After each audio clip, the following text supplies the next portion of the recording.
Hello guys. Hello. This is for Aries. Okay, Aries, welcome dito sa aking channel. Kapalaran 888 Aries.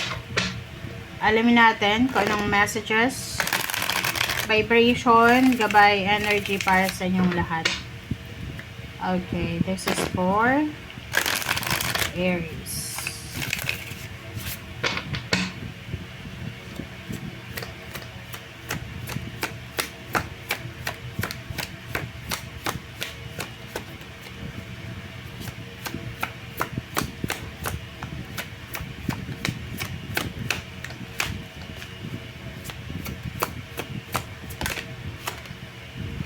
Okay, Aries.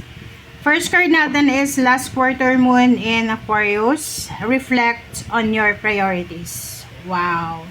So, yon Aries. May mga kailangan ka daw na pag-isipan or kailangan mo ditong mag-reflect sa kung ano yung mga prioridad mo sa buhay. So, like for example, doon sa mga Aries na may mga pinoproblema kayo, mga financial problems, parang ganon. Sinasabi ng baraha sa inyo dito yun, kailangan mong isipin kung ano ba yung priority mo. Kung hindi pwede, kung hindi pa posible, wag muna tayo na magdedesisyon or gagawa ng kung ano man na action. Okay?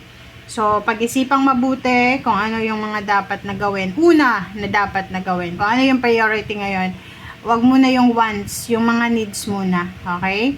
Kung priority mo yung love life mo, priority yung trabaho, priority yung bakasyon, priority yung pagpapahinga, yung health or healing or whatever man, recovery, moving on. So, nasa yun na yun. Okay? So, kailangan mong pag-isipan yan. Importante yan.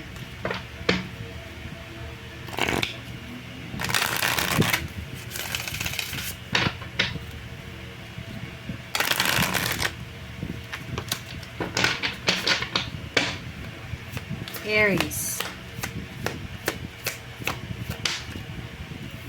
Alright, so the higher self. Number 2, spirit. The higher self. So, itong higher self na to, na 2, na spirit, sinasabi ng baraha sa'yo na kailangan natin na mag-focus sa sarili natin.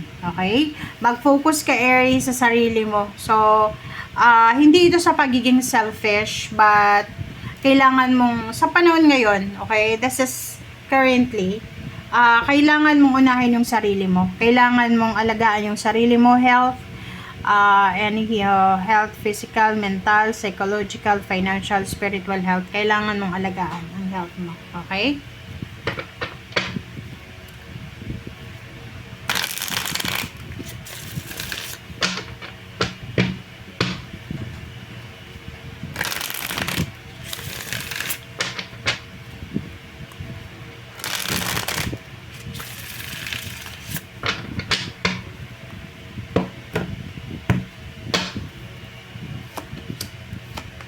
Okay. Nine of Swords and Queen of Wands. So, yung Nine of Swords at Queen of Wands, sinasabi ng baraha sa'yo na Aries, kung ano man itong nararamdaman mong kalungkutan, may mga worries ka, may mga takot na nararamdaman, sinasabi ng baraha sa'yo dito, huwag kang mag-alala kasi nasa Queen of Wands ka na, makakalaya ka or sabihin na natin matatapos din ito. Okay?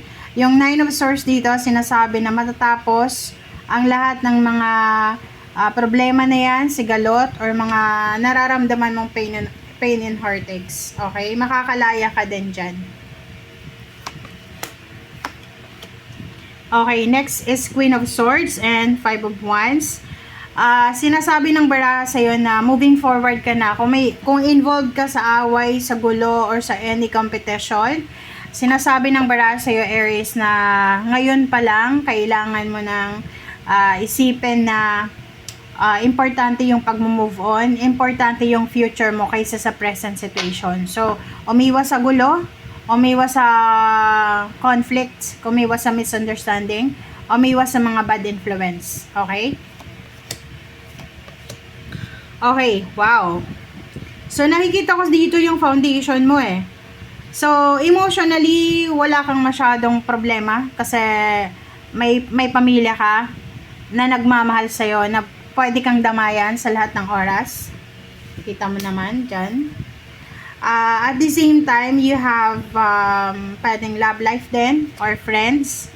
So, nakikita ko sa'yo dito na if ever lang may mga nararamdaman kayong confusion or whatever man nararamdaman yung negative, siguro ang kailangan nyo is support system. So, kung kailangan mo ng tulong, like advice from your friends, from your family, humingi kayo ng tulong. Wag nyong sarilinin yung mga problema nyo.